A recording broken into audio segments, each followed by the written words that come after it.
I don't know why you're smiling. Because I can. Well, Because I can. These killers walked into court with cold stares, smirks, and evil laughter, leaving victims' families stunned.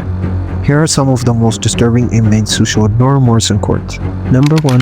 Ronnie ONeal III. Ronnie ONeal III will go down as one of the most chilling examples of a killer who showed absolutely no remorse. Not during his crime, not during his arrest, and especially not in court. He didn't just commit a brutal double murder. He turned his entire trial into a disturbing performance, yelling at the judge, defending himself, and even grilling his own son, the same child he nearly murdered. On the night of March 18, 2018, in Riverview, Florida, Ronnie ONeal flew into a violent rage. He beat his girlfriend Kamia Gamut with a shotgun, then shot her as she begged for help on the phone with 911. But the horror didn't stop there. Ronnie then turned on his own children. He used a hatchet to kill his 9-year-old daughter, Ronnie, who had cerebral palsy and couldn't speak or walk. He then stabbed his 8-year-old son multiple times and set the house on fire, leaving the boy to die in the flames. Miraculously, the boy survived, badly burned and stabbed, but alive. He would later become the key witness who helped convict his father. When deputies arrived, the house was engulfed in flames. Ronnie was outside yelling at the police, refusing to cooperate, and insisting someone else was responsible. Officers had to forcefully detain him. Even as first responders were pulling his injured son from the burning home, Ronnie continued shouting wild conspiracy theories. His behavior was chaotic, aggressive, and devoid of any emotion for what had just happened. It was clear from the start he wasn't going to confess, and he wasn't going to apologize. By the time his trial began in 2021, Ronnie had made headlines again, this time for choosing to represent himself. That decision turned the courtroom into a spectacle. Instead of showing remorse, Ronnie screamed during his opening statement, yelling at the jury, "The evidence is going to show that I was set up." He challenged witnesses aggressively, often speaking over the judge and prosecutors. But the most disturbing moment came when he cross-examined his own son, now 11 years old. Even then, face to face with the child he tried to kill, Ronnie never apologized. No tears, no guilt, just defiance. After days of testimony, the jury found Ronnie ONeal III guilty on all charges: 2 counts of first-degree murder, attempted murder, arson, and child abuse. During sentencing, he stood up again and showed zero regret. He ranted to the court saying, "I don't regret anything I've done. I'm not sorry." The judge was visibly emotional, telling him, "You've shown no remorse. You've shown no human decency. What you've done is unspeakable." On August 21st, Ronnie ONeal was sentenced to death, along with multiple life sentences. But even as the sentence was read, he smiled and nodded, like he was proud of what he had done. Number 2, Kamia Gamut. Kamia Gamut was a 31-year-old woman from Jackson, Michigan, living with her boyfriend, Marcel Hill. But behind closed doors, the relationship was toxic, full of fights, police calls, and protection orders. In May 2013, it ended in murder. Kamia attacked Marcel while he slept, beating and stabbing him to death in a fit of rage. But what truly shocked the public came later, when she sat in court laughing, smirking, and mocking the victim's family during sentencing.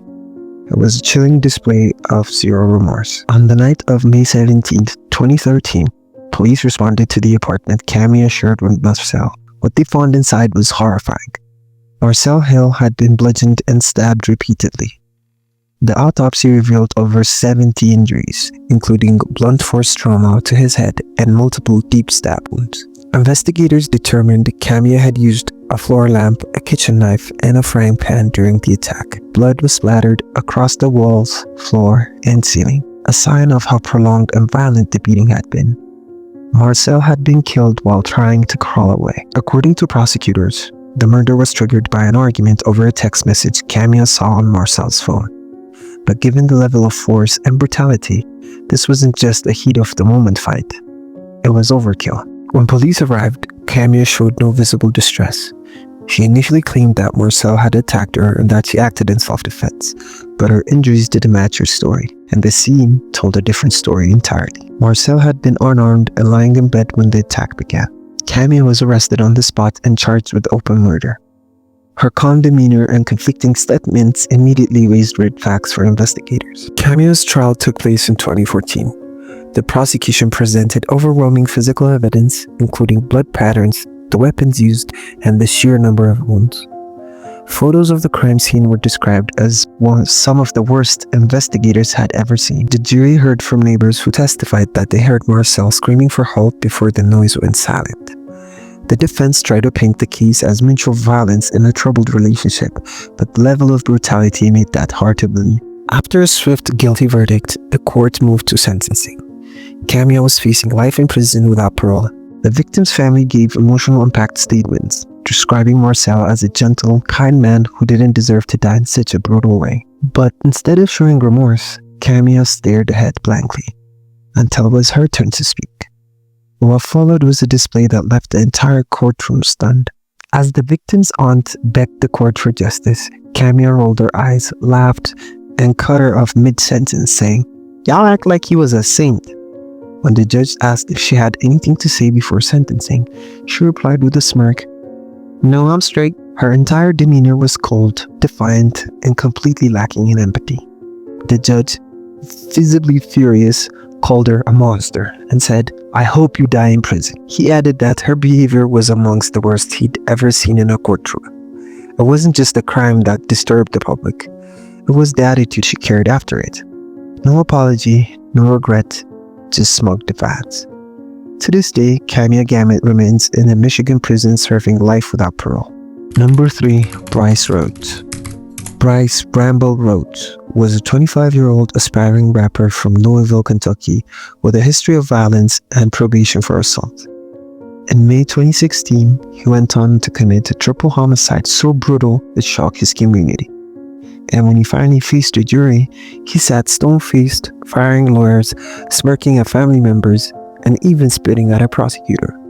His courtroom antics made headlines nationwide, a chilling preview of a man utterly without remorse. On May 21st, 2016, Bryce lured 40-year-old Christopher Jones into his car under the guise of music collaboration.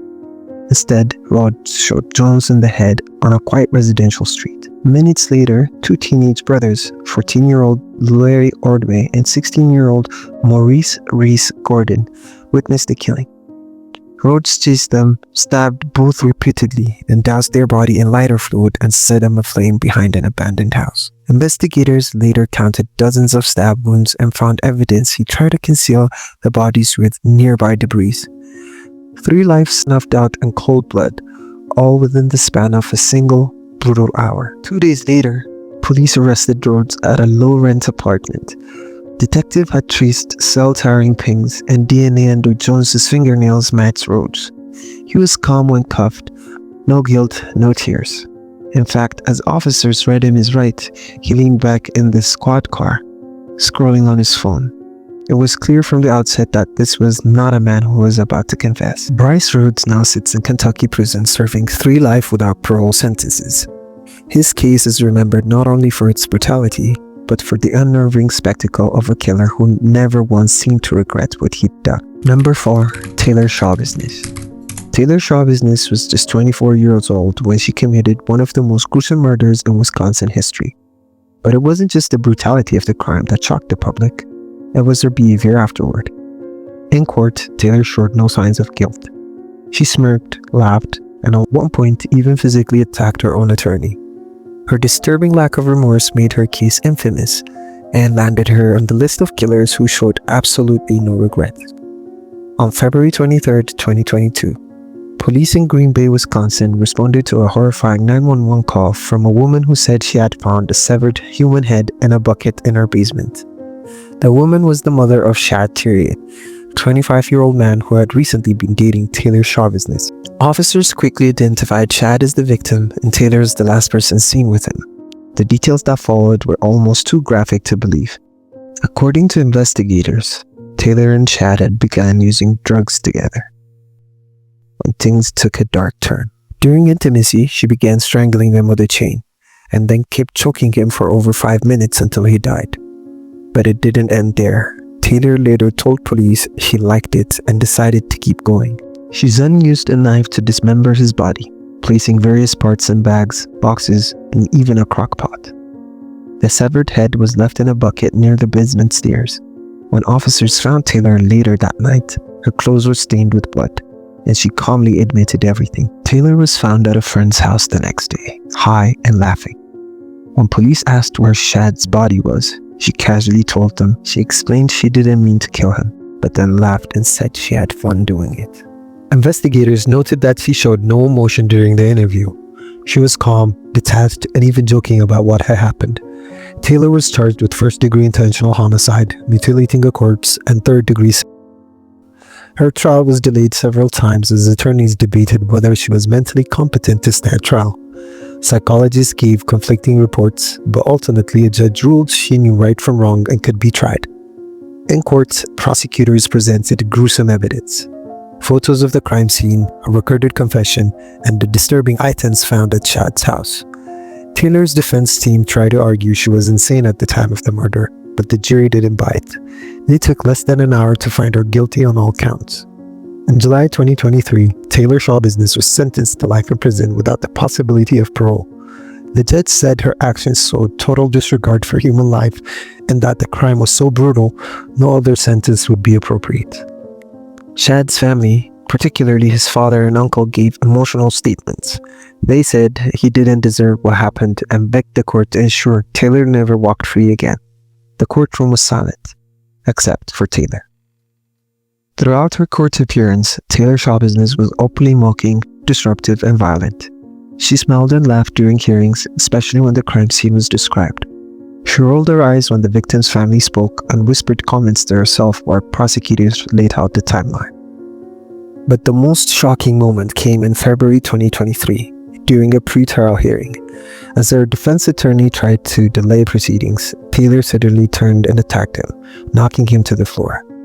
Deputies had to wrestle her into a restrained chair as she screamed across the courtroom.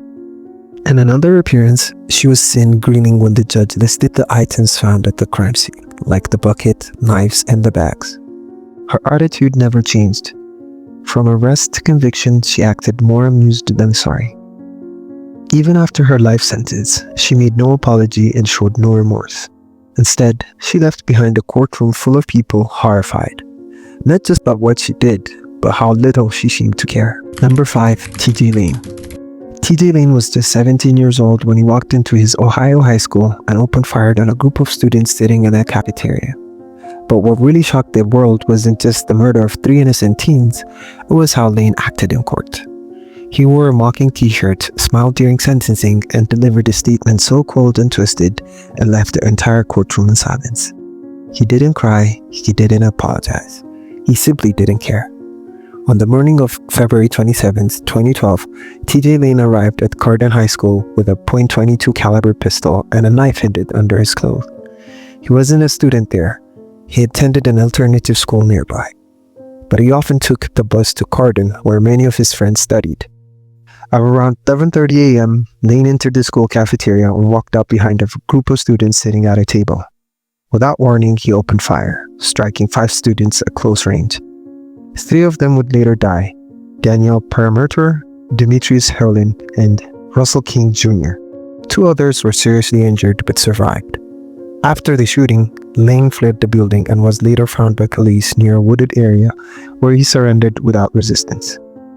Police described Lane as strangely calm during his arrest. He didn't struggle or panic. In fact, when questioned, he admitted to the shooting but gave no clear motive. He claimed he didn't know why he did it. He just felt like it. He showed no signs of guilt or fear, and early on, officers noted a disturbing lack of empathy. Lane was charged as an adult with 3 counts of aggravated murder, among other charges. Given the overwhelming evidence, surveillance footage, eyewitnesses, and his own confession, he chose not to fight the case. In February 2013, he pled guilty to all charges. But what people remember most wasn't the verdict, it was what came next. Because Lane was only 17 at the time of the murders, he wasn't eligible for the death penalty. On March 19, 2013, he was sentenced to 3 consecutive life sentences without the possibility of parole. Families of the victims spoke through tears, describing the pain of losing their sons and the futures that were stolen from them. Lane sat still throughout the hearing until it was his turn to speak. What he did next made headlines across the country. TJ Lane entered the courtroom for sentencing wearing a white undershirt with the word "killer" handwritten across the chest. He smiled as the charges were read and smirked at the families while they begged for justice. When the judge asked if he had anything to say, Lane leaned forward and made a statement that felt more like a threat than an apology. He mocked the families, used profanity, and ended with a chilling message. Family members cried and shook their heads. The judge looked visibly disturbed. Lane smiled as he was led away, offering no apology, no explanation, just complete indifference. His actions were described as evil, narcissistic, and completely remorseless. And for many, it was the most disturbing courtroom display they'd ever seen from a teenage killer. TJ Lane is currently serving his life sentence at a maximum security prison in Ohio. He is remembered not just for the lives he took, but for how proudly and publicly he showed he didn't care at all. Number 6. Dant Wright. Dant Wright walked into the court wearing a smile. He was on trial for a brutal murder, a killing that left an entire family shattered. But you wouldn't know it by looking at him. Throughout the proceedings, Wright smirked, chuckled, and even laughed during victim impact statements, showing the world exactly what kind of person he was. His behavior was so cold, so openly cruel, and left people wondering if he had any humanity at all. In April 2021, 29-year-old Dant Wright ambushed and murdered 20-year-old Anthony Pendon Jr. outside an apartment complex in Battle Creek, Michigan. The two men had history. Pendon was dating the mother of Wright's children. Wright had reportedly grown jealous and angry, believing Pendon was interfering with his control over her and the kids. On the day of the murder, Wright drove to the complex, waited until Pendon stepped outside, and then opened fire. Pendon was shot multiple times in the chest and died at the scene before help could arrive. Witness described a sudden burst of gunfire and then Wright fleeing in a vehicle. It wasn't a robbery. It wasn't random. It was personal and deliberate. A violent outburst driven by control, resentment, and rage. Wright was quickly identified by witnesses and caught just a few days later in a nearby city. Police say he did not resist arrest. During questioning, he offered little explanation for the murder, just vague references to past arguments and frustrations. Prosecutors later revealed he had a history of violent behavior and prior convictions. This wasn't his first time behind bars. During his 2023 trial, prosecutors laid out a straightforward case. Premeditated murder driven by jealousy and control. Security footage, witness accounts, and ballistics all pointed to Wright as the gunman. His defense team struggled to explain away the evidence. But even as the case closed in on him, Wright refused to show remorse. He smiled often, leaned back in his chair casually, and seemed completely unbothered by the severity of the charges. His body language made one thing clear. He wasn't sorry. In May 2023, Dant Wright was sentenced to life in prison without the possibility of parole for the murder of Anthony Pendon Jr. The judge called it a senseless killing and said Wright had shown no regard for human life. As Anthony's family stood to speak, sharing memories of the young man they lost, talking through tears about birthdays missed, futures stolen, Dant Wright laughed. He laughed at their grief. At one point, he even turned to look at them and chuckled directly in their direction. The victim's sister became so overwhelmed by Wright's cruelty that she had to be escorted from the courtroom. Even the judge called his behavior evil and disrespectful. Wright didn't offer an apology. He didn't look ashamed. His behavior was a chilling reminder that some people feel no remorse, even when facing a life in prison. Dant Wright now serves a life sentence in a Michigan prison. Number 7. Jesusala and Jir Keys. Jesusala and Jir Keys were just teenagers when they gained national attention. Not for something inspiring, but for a cold-blooded killing caught on video. The two showed no remorse, no emotion, and no understanding of the gravity of what they had done. And during their court appearances, their behavior was just as chilling. Smiling, shrugging, and at times acting as if the entire thing meant nothing. On August 14th, 2023, in Las Vegas, Nevada, 17-year-old Jesusala and 16-year-old Jir Keys were driving a stolen car, deliberately crashing into other vehicles for fun. The two teens had been on a reckless spree, stealing cars, recording themselves hitting random objects and even people for social media clout. but things turned deadly when they spotted 64-year-old Andreas Probst, a retired police chief, peacefully biking along the side of the road. Ayala, who was driving, handed the phone to Keys to record as he intentionally swerved and struck Probst from behind. The impact launched the retired officer into the air. The teens laughed as they fled the scene, capturing it all on video.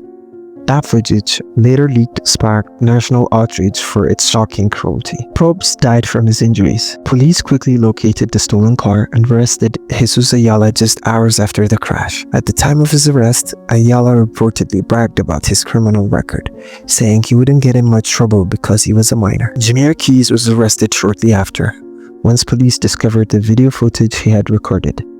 Both teens were charged with murder and conspiracy. Their arrest uncovered a disturbing trail of other offenses: car theft, burglaries, and a complete disregard for others' safety. Because of the severity of the crime, both Ayala and Keys were charged as adults.